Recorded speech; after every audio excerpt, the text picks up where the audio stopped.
to answer your earlier question about where the budget's coming from everywhere, right? So, from TV, from print, from radio, even though TV is still experiencing inflation, in many instances, the networks and the publishers are getting smarter about how they position content. So video is driving a lot of this now, the tablet consumption. So the issue right now is, where are the opportunities, to buy media, right? And a lot of times it's not going to fit into the frame of how we've done that through the years. So we're not going to solve all the problems of how we buy, sell, and measure media today, but certainly we're getting there. And content has a lot to do with that. Yeah. So you brought up some things about how things have changed a bit. Let's talk about how it's changed over the last year or two. Brian, how does it feel today, trying to put this all together with and for a client brand compared to, not long ago? Once again, I think it has a lot to do with the environment in terms of what clients are trying to solve.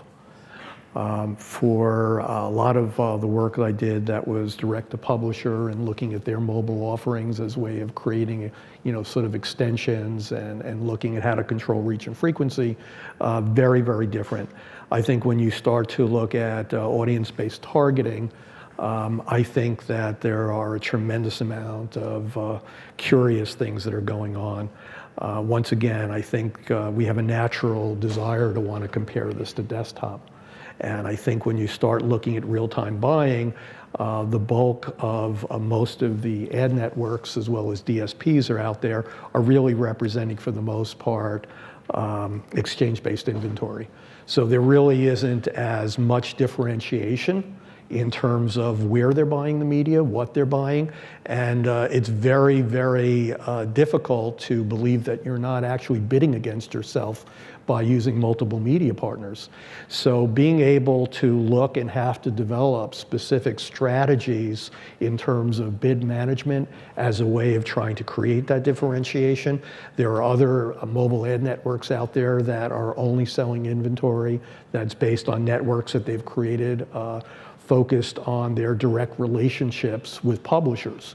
So being able to actually build a plan, yet alone to be able to make sure that we're measuring it, we're not losing attribution, is really becoming extremely, extremely seminal.